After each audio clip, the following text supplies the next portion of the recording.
Narito ang isang kwento na nagpapaliwanag kung bakit nagkasunod ang Bagyong Dante at Emong at paano naging sanhi ito ng laganap na pagbaha sa buong Luzon. Ngunit bago yan, paki-like, share and subscribe ng ating YouTube channel at maraming salamat po.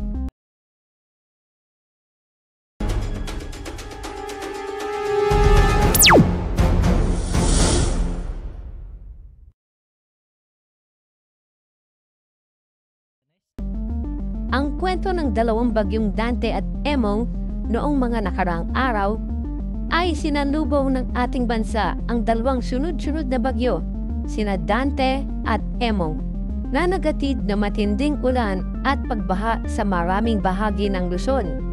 Ang kanilang pagdating ay hindi isang sakrandom na pangyayari. Ito'y bunga ng tamang halo ng mga salik sa kalikasan na nag-ambag sa pagbuo at pag-intensify ng mga sistema ng bagyo sa rehiyon.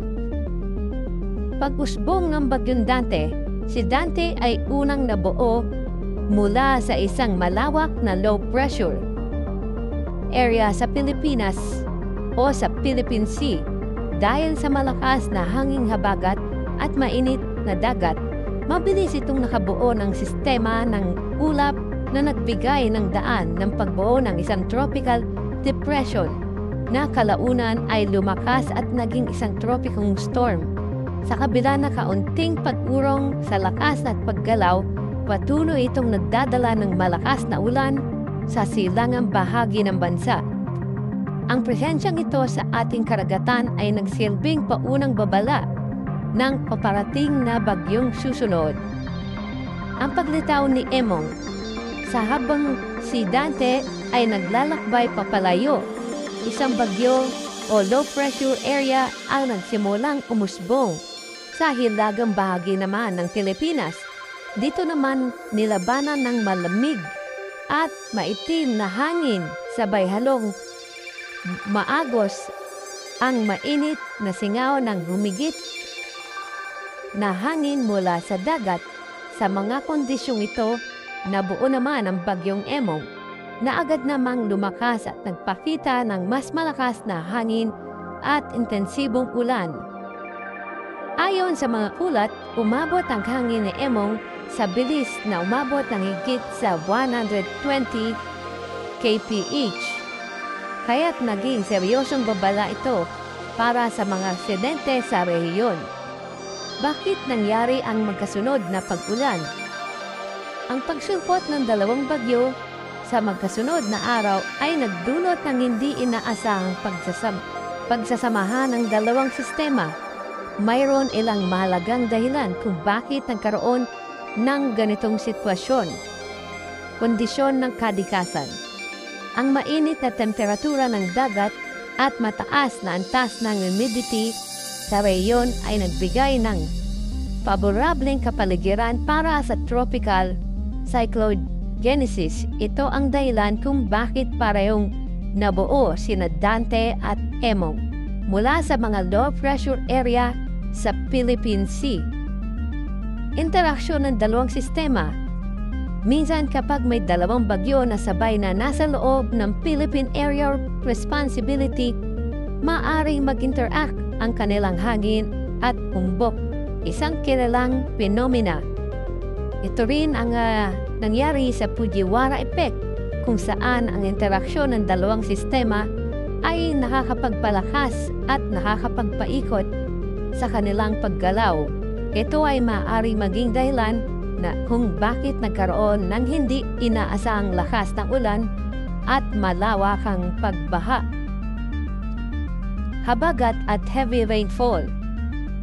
Ang sabayang paglaganap ng mga bagyo ay lalong nagpataas ng intensify ng habagat o southwest monsoon.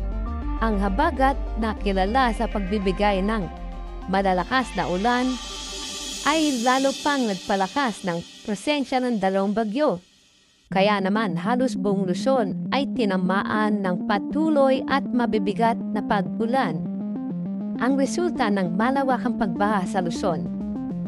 Dahil sa paulit-ulit na pagbagsak ng malalakas na ulan mula sa dalawang bagyo, hindi lamang basta paglilinis ang nangyayari sa mga kalye at ilog.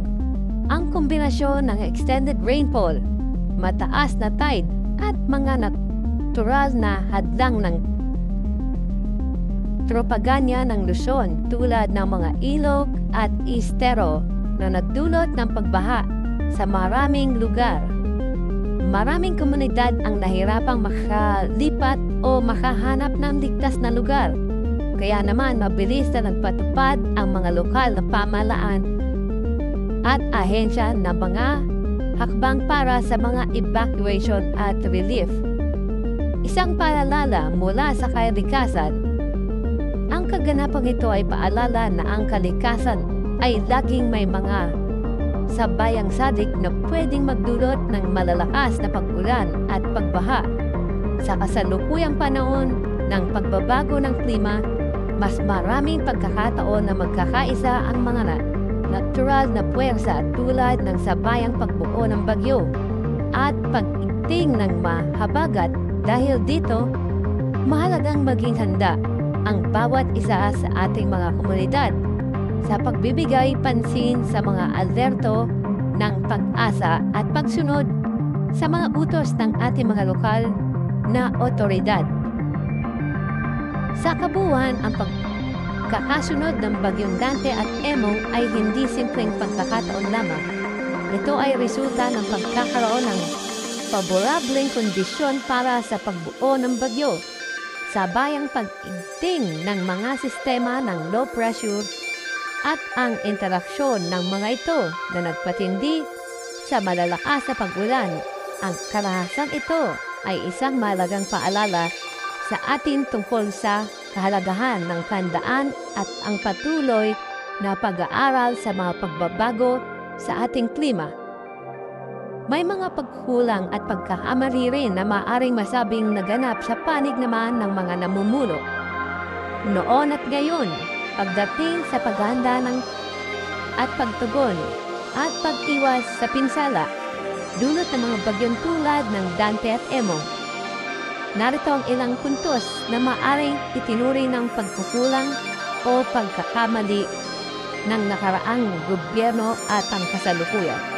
Una, kakulangan sa mahalagang babala o maagang babala at komunikasyon. Pangalawa, mahinang infrastruktura at drainage system. Pangatlo, kawalan ng matibay na relocation plan. At ang pang-apat, politika sa halip na aksyon. Sumunod, at ang panghuli, kulang sa disaster education at community drills. Sa madaling sabi, may sama-samang pagkukulang mula sa mga nakaraang administrasyon at kasalukuyang pamunuan. Habang hindi nila kontrolado ang panahon o bagyo, kontrolado nila ang paghahanda, pagplano at pagresponde. At doon madalas kulang ang aksyon. Kung gagamitin mo ito, ay dapat lagi tayong naka-alerto.